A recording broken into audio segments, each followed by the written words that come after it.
I know it's early to talk about this, but given Sony's track record with their console's lifespan, in about 3 to 4 years, it is seriously possible we could see a PlayStation 5, either in rumors or an official statement from Sony, but it's possible we could see a PlayStation 5. Now, in the next 3 to 4 years, if there is a PlayStation 5, there's certain things I really want to see.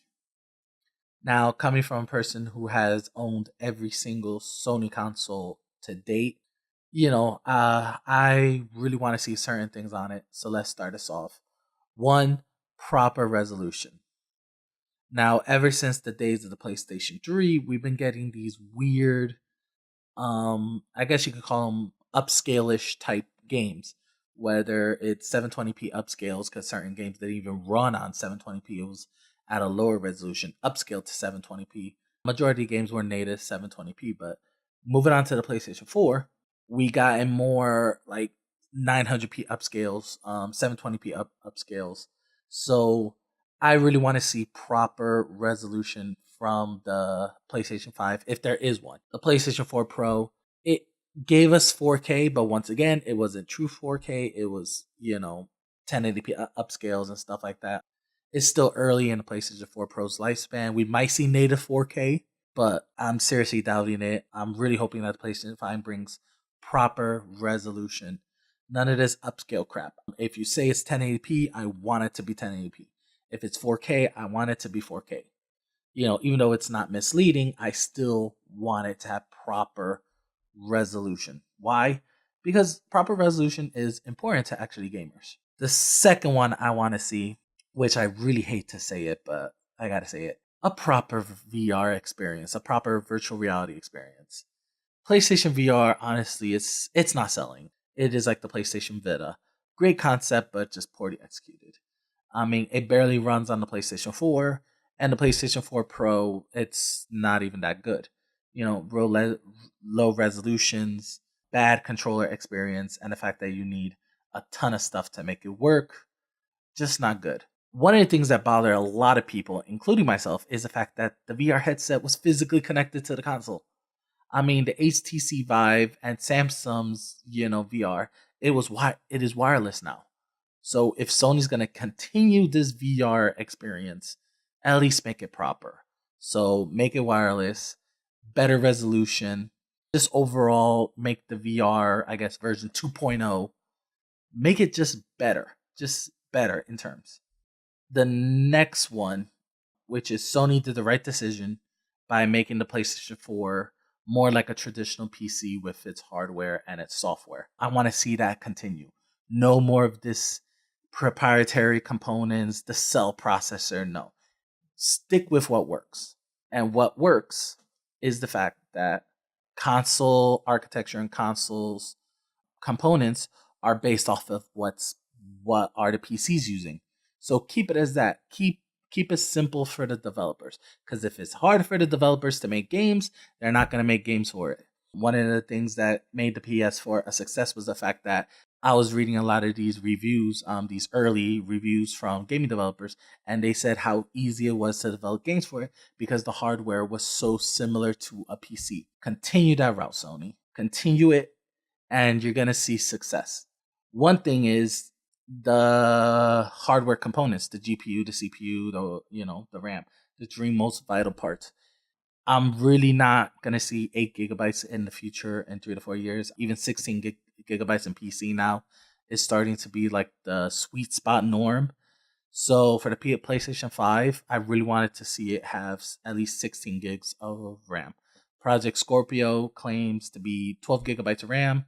On the PlayStation 4 Pro has 8 gigabytes of DDR5 and 1 gigabyte of DDR3 for like the operating system and the apps.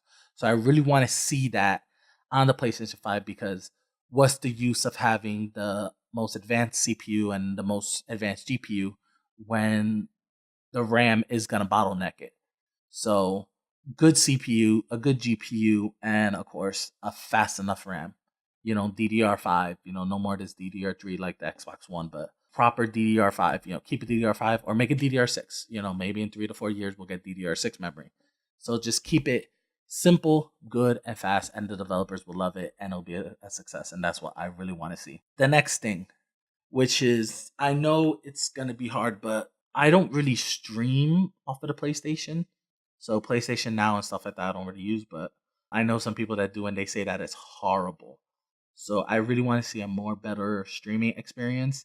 Now it's gonna be difficult because even to stream 4K video, you need at least, as they say, 25 megabits per second internet speed. But come on, let's be realistic.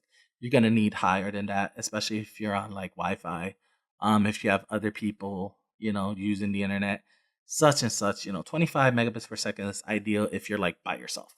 But if you're with your friends or with your family, you're gonna need faster speeds, and faster speeds mean more money that you're gonna have to pay to your ISP. So keep the streaming for your PlayStation Now simple. Good content. Don't worry about 4K.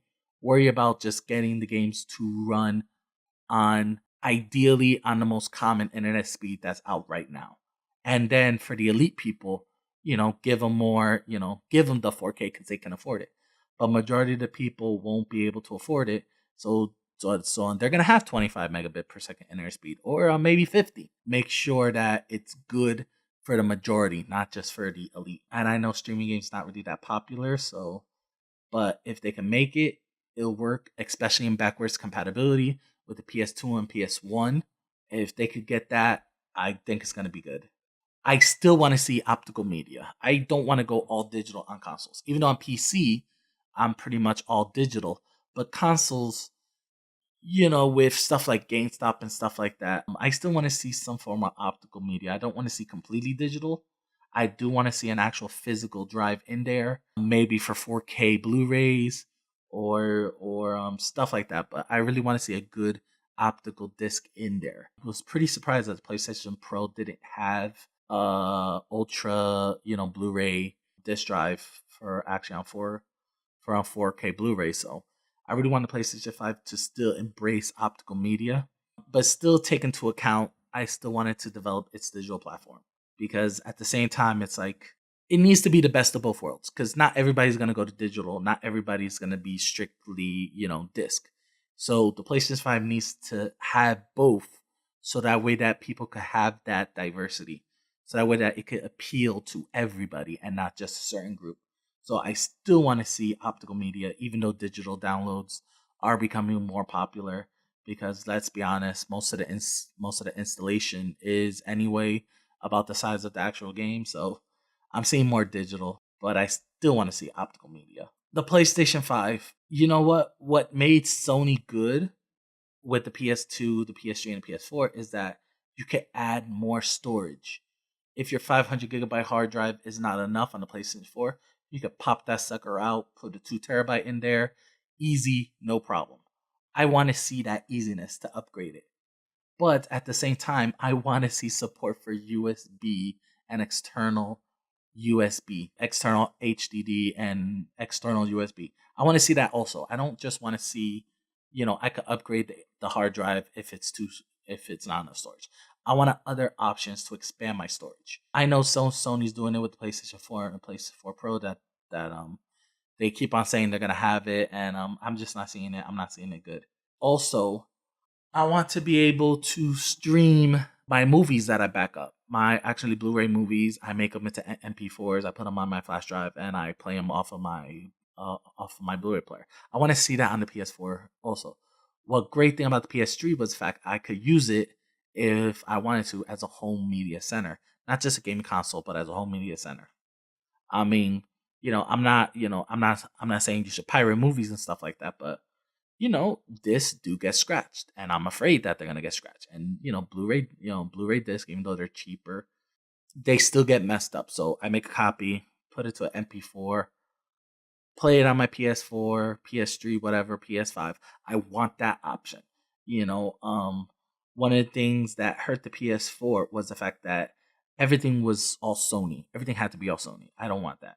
I want it to be as openly as possible, but with maintaining that security that Sony is known for. One thing, I'm hearing rumors about this. I don't know if it's true or not, but there's some rumors that PlayStation 5 will have like upgradable parts, like the CPU and GPU will be upgradable. No, Squash that rumor, Sony. Once you start upgrading the CPU and GPU, you're going to be in PC territory. And that's not where you want to be, because what's the point? PC will always be better than a gaming console. What made gaming consoles good for gaming is the simplicity, the plug and play. Once you start giving people options to upgrade essential parts, you're losing that simplicity aspect. And it's going to be room for drastic failures. I can already picture PlayStation 5 gone wrong videos of people burning their PS5s because they, improperly put in this, open it up, put in the CPU and GPU, and the whole thing blows up. I'm already seeing horror videos of that. You don't want that, Sony. So stick it to simplicity. Plug and play. Pop in your games, pop a few updates, the game runs. Keep it like that. So that's it, guys. What do you think? Do you think that PlayStation 5 will be simple? Do you think it's even gonna come out? Do you like my ideas? Comment below. Like, comment, and subscribe. And I know it's a long way to go, but hey, it's possible. We could have a PlayStation 5 on our hands. Have an awesome day.